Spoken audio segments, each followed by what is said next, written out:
À l'occasion de Tech for Retail, on vous propose une couverture très spéciale sur Shopify. Et oui, on va partir en immersion dans tout l'écosystème Shopify, les clients et puis aussi toutes les solutions qui sont autour. Allez, venez avec nous, on vous emmène.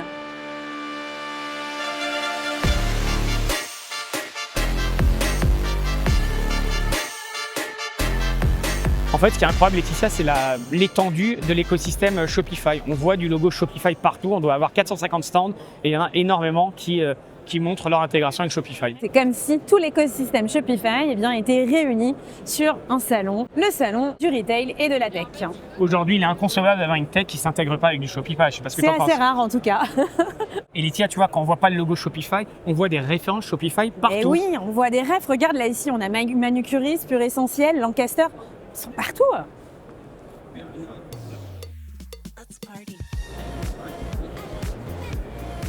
Bon, écoute, là, on va chercher Boxy. quelque chose. E26. Incroyable. Qu'est-ce qu'il y a comme vous dites? Ah tiens, On ça fait était- que tu l'as pas celui-là. Ah bah voilà, il est là. Le monsieur le plus important du salon, il est là.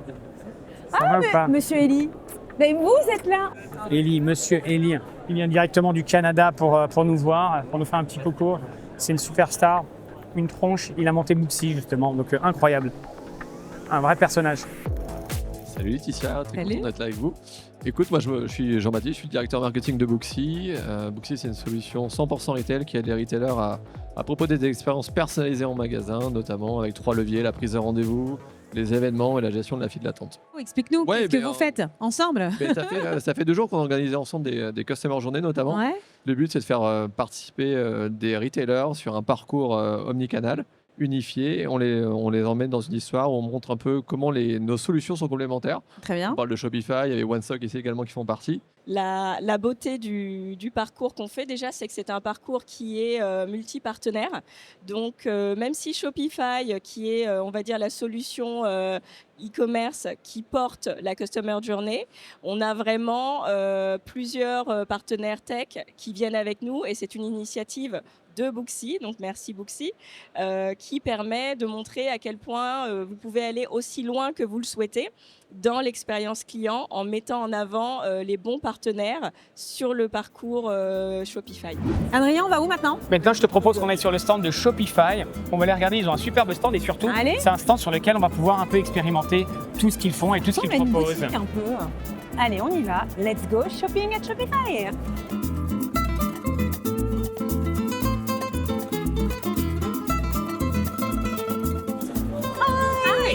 This is the reception. Hello. I got a meeting today You do? with Eli Yazinski. Let me have a look. Yeah, thank you. Interview Elsie. Yeah, that's it. That's me. And you're early. We love that. Nous sommes sur le stand de Shopify à Tech for Retail et je suis accompagnée d'Eli Yazinski. Salut Eli. Bonjour Eli. Ça va bien et toi? Super, magnifique. Ouais. Bon Eli, tu peux nous dire qui tu es et ce que tu fais ici? Alors, Eli Yazinski, ça fait 3 ans et demi que je suis chez Shopify et moi je suis en charge des partenariats avec tout notre écosystème. Eli, on va pas te demander l'affront de nous expliquer ce que fait Shopify ou qui est Shopify, mais est-ce qu'il y a des actualités particulières que vous venez annoncer sur le salon ou en général? Oui, absolument. Il y a, déjà côté client, on est trop content, on a signé un deal avec Estée Lauder au niveau monde, donc toutes les marques Bravo. vont basculer sur Shopify. On est trop content. On a aussi un nouveau client qui est arrivé live, c'est General Motors sur une plateforme servicielle, donc c'est hyper intéressant. Nous, on ne fait pas que de la beauté et du fashion, on peut faire bien au-delà. Et en France, pour faire un focus sur le marché, ces 3 derniers mois, on a des marchands incroyables, des marques iconiques qu'on adore qui sont sorties sur Shopify. La Durée, Petrosian, DIM, APC, Sergent Major, du pareil au même, Kluchten, Diptyque, vraiment des marchands exceptionnels. De super belles marques françaises. Alors Eli, Exactement. Shopify, on a l'habitude de les connaître sur un marché très nord-américain. C'est Oui. quoi la différence entre le marché français et le marché, on va dire, aux États-Unis? Là en ce moment, alors c'est plus un focus sur Europe versus US, mais l'Europe pour Shopify, on cartonne bien. Là par exemple, sur le 3e trimestre de cette année, le volume de tous les marchands Shopify a été 49% plus important que celui d'une année avant, le 3e trimestre de 2024. Et c'est Toujours le sur une belle 10e ascension. trimestre de suite, on fait une croissance de nos marchands à plus de 30%. Donc c'est vraiment une très belle trend. Et j'ai une stat qui est encore plus dingue que j'adore. Je l'imprime au-dessus de mon Allez. lit, je la regarde avant de dormir. Tu peux nous la balancer? C'est les marchands, la croissance des marchands européen est 4 à 5 fois plus supérieur que la croissance du marché e-commerce. Donc, on peut voir si c'est, je ne sais pas si c'est la cause ou la conséquence. Est-ce que les marchands Shopify cartonnent plus parce qu'ils sont sur Shopify ou ce sont des marchands plus ambitieux qui ont envie d'aller plus vite, Plus donc ils vont mature, sur plus Shopify. smart. Il y a plein Je d'explications. je vous laisse interpréter, mais en tout cas, nos marchands cartonnent. Alors, il y a un rapport qui est sorti il y a quelques semaines, c'est le Gartner qui a positionné Shopify très bien dans son cadran, en leader et tout en haut. C'est quoi l'impact que ça a eu? Peut-être déjà en interne, est-ce que vous étiez content? Et ensuite sur le marché en externe. Oui, absolument. Donc on est hyper content. On a à la fois une croissance sur la partie Ability to Execute et Vision. On est les seuls leaders à progresser sur ces axes-là. Ça vient récompenser surtout 3 trucs, je pense. La première, c'est notre obsession vraiment pour le marchand. Enfin, vraiment, tout ce qu'on fait, on le fait pour nos clients, pour les marchands. Aussi, nos gros invests en R&D. L'an dernier, on a investi 1,4 milliard dans le produit et avec des principes produits qui sont hyper forts chez nous. Le premier, c'est vraiment avoir le meilleur produit. Le deuxième, c'est gagner de l'argent pour améliorer le produit. Et le troisième, c'est jamais inverser le deuxième et le premier. Donc vraiment, les revenus sont là pour améliorer le produit et pas l'inverse. Donc dans le but d'avoir vraiment le meilleur produit dans 5 ans, dans 10 ans, dans 100 ans. Et le troisième point, je trouve que ça récompense, et ça c'est aussi pour ça qu'Estée Lauder nous a choisi et d'autres marques mondiales, c'est que vraiment on a une vision pour le commerce qui est assez singulière, différente de celle des autres. On est vraiment là pour aider les grandes marques mondiales à se focaliser sur leurs produits et sur leurs clients. Avec la simplicité, la scalabilité, du commerce unifié, une possibilité de se raccrocher à sa roadmap, d'aller hyper loin, d'aller hyper vite, avec un operating model qui est beaucoup plus simplifié que ce qu'on a vu par le passé. Elie, tu nous as partagé plein de bonnes nouvelles. 2026, comment est-ce que tu l'envisages pour le commerce en général et puis pour Shopify bien sûr? Alors, c'est une très bonne question. J'ai pas une boule de cristal, mais moi ce que je pense, c'est déjà la période des fêtes arrive, donc un peu des messages un peu mixés. À la fois, on a fait une étude qui est sortie et la plupart des décideurs en France, 72% je crois, sont plus optimistes que l'année précédente. Mais pourtant, quand on regarde les intentions d'achat, elles baissent. Donc bon, on verra comment vont se faire les fêtes de fin d'année. Et pour l'an prochain, c'est un peu là, ça devient un peu le salon IA for Retail. Donc il y a comment les marques vont mettre en place de l'IA. Nous, on a plein de choses, que ce soit avec le fait que des marques déjà aux US maintenant vendent directement sur ChatGPT via Shopify, et des partenariats aussi qu'on a avec Perplexity, avec Copilot, et bien sûr Sidekick. D'ailleurs, je vous invite à aller sur le stand, on a des démos de Sidekick, c'est notre agent IA. Alors, c'est une folie. L'autre jour, j'ai vu une démo, tu promptes, tu peux demander à Sidekick de te créer un encart pour le Black Friday dans ton code couleur, tu vois, le code se crée en direct et ta bannière elle est prête. Donc c'est vraiment, c'est pas juste de l'IA pour de l'IA, c'est de l'IA pour vraiment aider au quotidien les équipes. Pour aider la croissance des marchands. Tout à fait. Merci beaucoup Merci Elie. beaucoup, Elie. Bravo Merci encore à pour vous. tout À votre bientôt. succès en France et dans le monde. Merci. À vite. Bon Laetitia, quand on parle de podcast, on ne peut pas s'empêcher de penser à Laurent Crête du Bien panier. sûr, el numéro uno, lepanier.io, on l'a reçu. Et lui, il reçoit du coup beaucoup de marques qui travaillent sur Shopify et il a une très bonne vue de Shopify parce qu'il les a vues arriver en France. Il a la vision quasiment complète de l'écosystème et du marché Shopify en France. Et on a la chance de le recevoir sur notre stand pour répondre à quelques-unes de nos questions également. Je suis Laurent Crête, je suis le cofondateur et le directeur général de Cosac, un cabinet de conseil en strat digital. Et j'anime depuis plusieurs années un podcast qui s'appelle Le Panier, qui donne la parole à des commerçants et e-commerçants, un peu de la manière dont vous le faites vous. Pourquoi tu as cru tout de suite en cette solution? C'est quoi le déclic? Tu t'es dit, allez, il y a un truc qui se passe. Je crois qu'un commerçant ou un commerçant doit vendre, et est là pour vendre. Donc tout ce qu'il peut faire, tout le temps qu'il peut gagner à vendre et pas faire autre chose, c'est du temps gagné pour lui. Donc objectivement, Shopify étant une solution qui est quand même très simple pour des grands groupes, on le voit, comme pour des plus petits, c'était pour nous une évidence d'y aller. Adrien, tu te souviens quand on a commencé le podcast, l'image qu'avait à peu près l'écosystème de Shopify, un peu petit compte, SMBs, dropshipping, t'as remarqué quand même comment ça a évolué? Ça a pas mal changé, ouais. Ouais, là, on est plutôt sur du très grand compte, des belles marques. Ouais, ça y est, c'est devenu un acteur incontournable de l'e-commerce. Salut Ulysse. Salut, Adrien était impatient de te retrouver. Bonjour Elise. On est là pourquoi? on est là pour faire un tour du stand Shopify. Eh ben allez, on y va. Oui, On commence par quoi? on commence par ici. Alors ici, on a un premier écran qui montre en fait différentes customer stories qui racontent le parcours de clients à nous avec Shopify. Et puis, cet écran montre aussi de temps en temps des rapports de sociétés indépendantes, comme par exemple le Gartner et ce qu'ils disent de Shopify. Ok, très bien. Donc le client et les rapports. Et ici, une zone de démo. Une zone de démo. Donc ça, c'est notre zone de démo principale pour faire tout ce qui est démonstration point of sale et vraiment on va montrer l'expérience client magasin de bout en bout. Super. Et Ulysse, toutes les marques que je vois ici, c'est des marques qui utilisent Shopify, c'est ça? Exactement. Je vois pas mal de produits. Exactement. Ici, Alors qu'est-ce qu'on a comme marque? toutes les marques qu'on voit ici, c'est des marques qui sont clients de Shopify, qui ont vraiment grandi sur la plateforme. Donc on voit des marques qui sont vraiment de toute taille. Et je trouve que ça montre bien l'évolution de Shopify, qui au départ était vraiment plutôt orientée petites entreprises et qui aujourd'hui couvre le spectre entier des petites entreprises. Ulysse, c'est quoi ta marque préférée là? C'est Westwing. Ok, ma marque Adrien? préférée. Moi j'ai vu, je crois que c'est Gymshark pour toi. Ah ouais, Gymshark, vraiment pas mal. Et c'est quoi alors ce kiosque réception? C'est un kiosque où les gens peuvent arriver et puis demander à parler à la bonne personne côté Shopify Pour en les fonction des rendez-vous qu'on a. rendez-vous, Exactement. voilà. Et puis après, ils sont redirigés vers le bon endroit. Très sympa, très sympa. Ici, on a certains échantillons de certains de nos clients. Alors la particularité, c'est qu'on peut prendre le produit, le poser ici, et puis on a plus d'informations sur l'entreprise. Description produit, voilà, tout exactement. Description de produit, description de l'entreprise. Donc évidemment, tous ces produits sont des produits de nos clients. On a la carte d'identité, l'ADN du Exactement. client.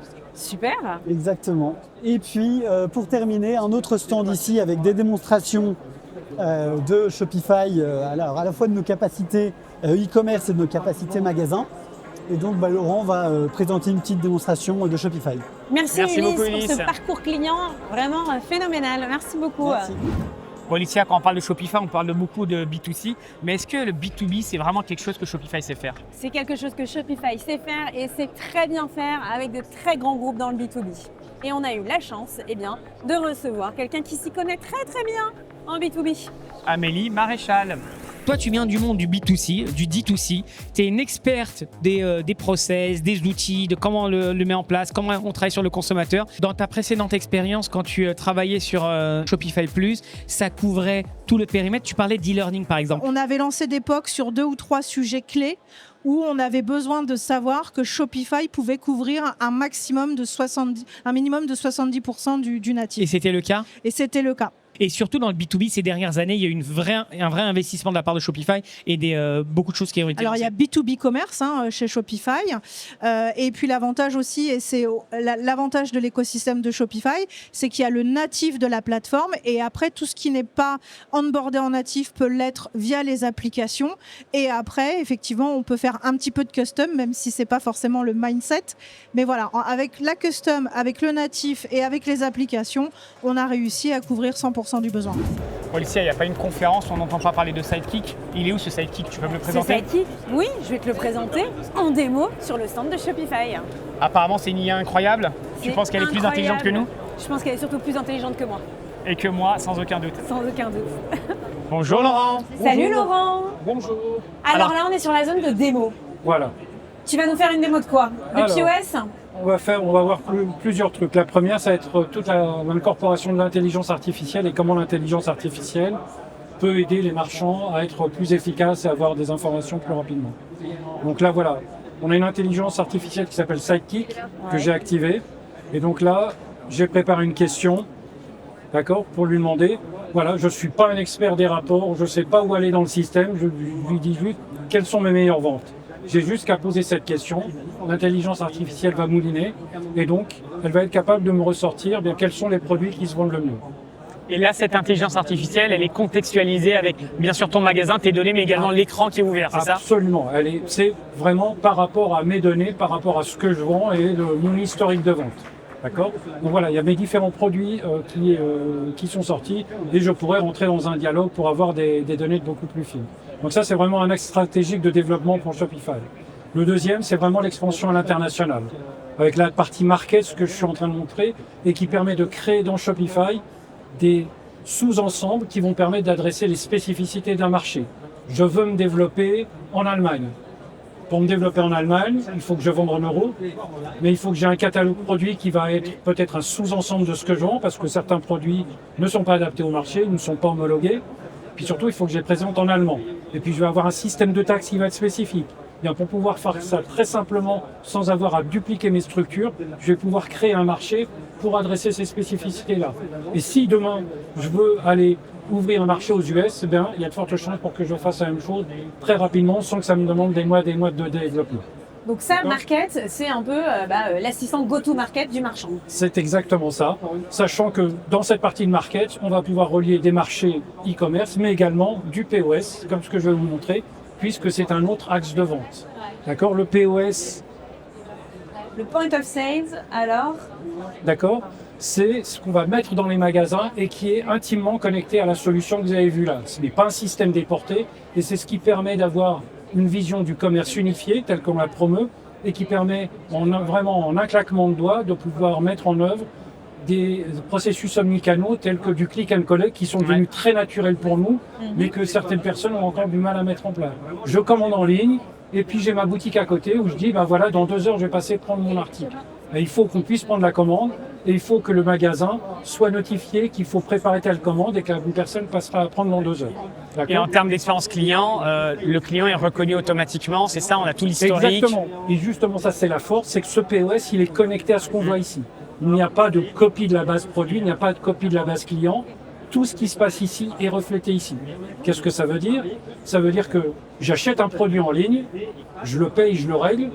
10 minutes après, je vais dans une boutique, on sera capable de dire, ah bah tiens, je vois que vous avez déjà acheté tel et tel produit en ligne. J'achète un produit dans une boutique A, une demi-heure après, je vais à l'autre bout de Paris, je vais dans une boutique B, on sera capable de me dire, ah bah tiens, je vois que vous avez déjà pris tel produit dans la boutique. Donc une expérience sans friction. C'est vraiment une expérience sans friction et qui va unifier les différents canaux. On a parlé du e-commerce, on a parlé du POS, ça pourrait aussi comprendre les réseaux sociaux et d'autres canaux. À venir également, actuellement en test aux États-Unis, le fait de pouvoir promouvoir ces produits sur l'intelligence artificielle comme un chat GPT. Exemple, je veux aller faire qu'est-ce que tu me conseilles pour comme type d'équipement que je dois prendre pour faire la randonnée en montagne? Je te conseille de prendre des chaussures de marche, un sac à dos, etc., etc. Et d'ailleurs, l'entreprise XYZ qui vend des chaussures de marche propose 3 produits de 3 paires de chaussures pour la randonnée. Sur le POS, tu peux nous expliquer c'est quoi ces deux appareils? Absolument. Alors, le POS, ça c'est typiquement ce qu'un marchand va avoir dans son magasin pour bien pour pouvoir enregistrer les différents articles que les clients lui amènent. Donc cette interface-là, elle va pouvoir se personnaliser en fonction du magasin, d'accord, et avoir une personnalisation qui va être différente selon qu'on soit à Paris, Bordeaux ou Marseille, parce que par exemple, si je vends des lunettes, eh bien peut-être qu'on va se dire qu'à Marseille, on va vendre plus souvent des lunettes de soleil qu'à Paris. Donc là, je vais organiser mes tuyaux pour dire je veux avoir accès à mes lunettes de soleil plus rapidement, alors qu'à Paris, je vais demander à avoir accès à des lunettes de vue, par exemple. Ou alors parce que je fais souvent des retours, ou j'enregistre de nouveaux clients. Et cette partie-là, ça va être la partie où je vais venir rajouter mes différents articles. Quand on a la partie paiement avec qui vient, on a un retour client ici qui est le terminal de paiement, où le client va voir les différents articles qui viennent se rajouter. D'accord. Parce que ça, c'est original comme terminal de paiement. D'habitude, on n'a pas un écran aussi joli. Donc le client, il peut. Designé, là, voilà, c'est ça. Il va pouvoir avoir son panier, etc. Absolument. Contrôler également. C'est pas juste la carte pour payer, c'est ça? Donc voilà, on va rajouter des articles, d'accord. Et là, on voit que mes différents articles que je suis en train de rajouter à mon panier, ça c'est le retour qu'a mon client. Donc il voit vraiment en temps réel tout ce qu'il y a dans son panier. Oui, et puis il y a son prénom. Donc en plus on l'a reconnu. On l'a reconnu et on saurait venir sur son à condition qu'on ait les droits bien entendu, on saurait venir sur son profil et voir tout ce que la personne a acheté dans cette boutique, dans les autres boutiques, mais également dans les autres canaux de communication que Shopify donc une vue personnalisée gère. à la fois pour le marchand, mais aussi pour Absolument. le client, le consommateur. Absolument. Et donc c'est un terminal de paiement. Donc la transaction peut être finalisée. Le gros avantage que l'on a, quand on n'a pas ça, comment ça se passe? Ça peut marcher aussi, mais si je suis dans ce cas de figure, que j'ai un autre terminal de paiement comme on a dans beaucoup de nos marchands français, en France, c'est que je viens sur mon terminal, je dois retaper la somme, il ne faut pas faire de faute, j'enregistre le paiement de la transaction et je dois revenir ici pour dire ça a été payé. Ouais. Beaucoup de traitements manuels. Là, à partir du moment où on vient présenter sa carte, la transaction est validée, ça vient automatiquement mettre la transaction comme payée sur le POS. Et donc, ça vient enrichir le profil client qui fait que le profil client qui retourne en ligne une demi-heure après verra son achat fait en boutique. Si ça a dépassé un certain montant et qu'il doit être affilié à un programme de fidélité, déclenchera tous les mécanismes qui se déclenchent derrière. Merci beaucoup Laurent, merci pour ces Laurent. Merci de explications. votre attention. À très bientôt. Merci, au revoir. Laetitia, comme tu sais, Shopify, ils communiquent via leurs clients. Et oui, ce sont leurs meilleurs ambassadeurs et on a eu chance de les recevoir sur le stand. Belle Rose et Delcet. Alors donc, je m'appelle Priscille Arnaud, je suis Global Head of e-commerce chez Belle Rose. Belle Rose a connu une refonte complète en 2024 avec Shopify. Très bien. À ton tour, Guillaume, qui es-tu? Bonjour à tous et merci de nous recevoir. Donc, je m'appelle Guillaume, je travaille pour Delcet Paris depuis 1 an et demi et je suis responsable globalement de tout le scope e-commerce. Tu as dû partager l'impact que ça a eu, cette migration sur Shopify. Tu peux nous en dire davantage? Ouais, alors effectivement, depuis la refonte, tous nos KPI sont en vert. Oui, croissance à 2 chiffres depuis 2021, donc c'est la date à laquelle on a migré, on a fait cette migration sur Shopify. Alors en tout cas, Shopify coche toujours les cases pour pouvoir, encore une fois, scaler, aller chercher de la croissance et via Shopify Market de pouvoir adresser en fait d'autres pays d'Europe, le tout avec le même back-office et grâce notamment avec la possibilité de faire un country selector, de pouvoir gérer plusieurs currencies, des frais de douane et surtout la personnalisation en ligne par pays. Laurent, je veux t'acheter quelque chose dans ta super boutique. D'accord. Comment ça se passe quand je suis là, ici, avec toi? Bien, c'est parfait. Donc, tu me donnes tes articles que je vais scanner. Et donc, là, je vais le faire manuellement, mais avec un scan, ça viendrait automatiquement remplir mon panier. Donc voilà, je viens prendre ce corset-là et cette jolie robe-là. Voilà. J'ai mon total qui est ici, qui s'est mis pour le marchand, mais j'ai également le retour qui est proposé sur le terminal de paiement pour le client. Le client est satisfait, c'est bien les produits que tu veux. On fait un check-out. Voilà. Là Allez, maintenant, j'aime bien faire le tax je pay. te demande de bien vouloir régler ton achat. Voilà, donc là, on a vu une transaction qui s'est déroulée sans friction. J'ai un panier qui a été constitué, l'intégralité du panier a été reportée sur le terminal de paiement sans que j'ai à saisir quoi que ce soit. Et au moment de la transaction, une fois qu'elle a été validée, ça a automatiquement mis mon paiement comme approuvé, justement du fait de l'intégration de ce système de POS et de notre terminal de paiement. Et tout ça en un quart de seconde. Absolument. Merci Laurent. Merci pour votre achat, à très bientôt À j'espère. bientôt. Adrien, vite, Qu'est-ce qu'il y a sur le stand. On Pourquoi interview quelqu'un de malade mental Qui chez ça Shopify. Payman, c'est ça? Payman, Payman, je l'attendais. City of Field. Yeah, my name is Payman. I'm from Canada originally, but I live in the UK. I work for a company called Shopify, if you don't know it. I know. I'm the field CTO, responsible for Europe, Middle East, and Africa. My job is externally focused on our kind of larger customers, talking about architecture, technology, Shopify. Payman, you just said that you are an AI company first. Yeah. You are also an ecosystem company first. Yeah. So how does all of these people communicate all together, and how do you? Yeah, look around you. Sorry to interrupt. I got excited because I was talking about this on the main stage about 30 minutes ago. You look around, you got One Stock there, you got Algolia, you got Contact. Everybody's a partner of Shopify, right? And that's why we're successful, genuinely. There's a lot of good product, but if you look at the likes of, I don't know, Apple or Shopify, they've become so successful because of good product, naturally, but also because they have great partners who connect with us really well. So if you look at Stripe is leading the way from an agentic payments perspective. We partner with them. You got, I don't know, Algolia from search and merch perspective, AI first, right? So we give you all the best and connect with us through a first-party app, right? So it's been vetted with us and it works out of the box. L'avantage des partenaires de Shopify, c'est qu'on peut trouver des trucs très sympas sur leur stand. Chocobon, bien sûr. Et des Haribo, les meilleurs, les bleus. J'ai touché à tout, c'est dégueulasse. Game. Ah bah ils sont là, voilà, on t'a dit, je cherche. Ah bah voilà, génial. Super. Laetitia, on peut vraiment vendre de tout sur Shopify, c'est ce qui est incroyable. Mais oui, et on peut même trouver du caviar Petrosian. Et je te propose qu'on les écoute tout de suite. Allez, on écoute Petrosian. On est trop contents. Mathilde, est-ce que tu peux te présenter? Oui, donc moi je suis Mathilde, je suis de l'agence Antadis. Donc on est une agence... Alors ça fait pas 20 ans que je suis au sein de la maison Petrosian, même si la maison existe depuis 1920. C'est une maison qui est 100% familiale. C'est la 3e génération aujourd'hui, avec Michael et Alexandre qui sont aux manettes, 2 frères. Et j'ai la chance de les accompagner en tant que directeur digital e-commerce depuis 1 an et demi. Mathilde, vous avez réinventé l'acte d'achat du caviar en ligne, en boutique. Comment tout ça c'est possible? Tu parlais d'essence, justement. Le caviar, on a envie de le toucher, on a envie de le goûter, on a envie d'avoir du conseil. C'est possible ça, en ligne? C'est toute la complexité de cette typologie de produits. Alors, il y a une petite partie de contrib aussi qu'on évoquait pendant la présentation. Contribution en 7 langues sur un nouveau système qui prend beaucoup de temps. Et ça, c'est à la marque de le faire dans la majorité des cas. Nous, ça nous a pris 2 mois pour tout recontribuer et puis créer des nouvelles pages. Des pages éditoriales, des landings, des parcours cadeaux comme on a fait, les parcours pour choisir son caviar qui ont été designés, conçus avec Antadis et après il faut bien sûr les contribuer. Donc ça et ça c'est aussi rendu possible grâce à Shopify. C'est complètement rendu possible grâce à Shopify qui est aujourd'hui une plateforme qui peut être complètement modulable. C'était peut-être pas le cas il y a 3-4 ans. On leur reprochait un petit peu ça.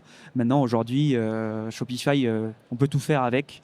Et c'est rendu encore plus facile avec le multi-entité qu'évoquait Mathilde, puisque aujourd'hui, nous, on adresse l'Europe entière avec un site. Alors, si je fais top price, tu m'offres un cadeau. Mais pourquoi tu tournes la roue? Tu m'as dit tourne la roue. Si je tourne la roue, si je fais... Tu retournes avec un ballon. Oh, il est vintage. On t'adore, Hugo. Voilà. Vas-y. Vas-y. Et bisous Jessica. Oh, bisous Jess. Venez au café des commerces, elle est là. Voilà, il faut... Allez, on y va. Allez. Mais Adrien, tu fais quoi là? Quoi, c'est fini là, je fais ma pause. Non, c'est pas vraiment fini. Bon, avant que tout soit vraiment fini, qu'est-ce que t'en as pensé?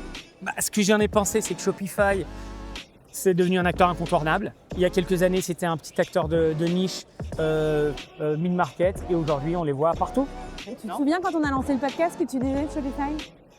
Qu'ils allaient jamais réussir? Non, j'ai jamais dit ça. Non, tu disais pas ça. Tu disais quoi? En tout cas, tu leur prédisais pas un tel avenir. En fait, c'est extrêmement difficile de commencer par des marques petites et de grandir vers des grands comptes. Et force est de constater que ce soit l'écosystème des agences, les marques ou même Shopify, ils ont réussi à grandir. Tu te rends compte de ce qu'ils ont fait? B2B, D2C, B2C, B2B, B2C, B2B, B2C, tout ce qu'on ils ont tout fait, ils ont tout réussi. Ouais, et puis POS. Ah, mais surtout les salons aussi. Là, on est à Tech for Retail et franchement, on les voit partout. Il y a quelques années, on les voyait pas autant dans les salons. C'est assez bien de tout l'écosystème. Et puis alors, tous les clients sont assez dithyrambiques quand même.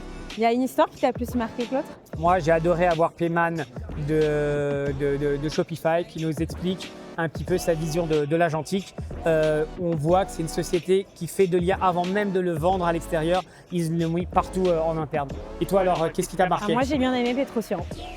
La manière de raconter une histoire autour du caviar, je trouve que c'est assez original et justement toute la flexibilité et l'agilité de la plateforme va permettre de raconter une histoire alors que on a envie de goûter quand on n'aurait jamais dit, tu vois, il y a quelques années que le luxe irait sur ce genre de solution. Alors Petrosian, on y arrive, mais lui, le speaker avait un background luxe, donc ça arrive petit à petit et dans les prochaines années, ça va. Il y a un autre truc que j'ai aimé aussi, c'est Capsmere avec Base et tout l'écosystème justement qu'il y a avec Shopify. Exactement, avec plein de use cases. Donc écoute, on espère que ça vous a éclairé un peu plus sur ce que fait Shopify. Bien entendu, vous les connaissiez, mais ils sont tellement complets, ça évolue tellement vite qu'on voulait faire un petit coup de projecteur sur Shopify et son écosystème. Continuez à les suivre, il va se passer encore plein de choses dans tout l'écosystème Shopify. Je crois que c'est que le début. À très bientôt.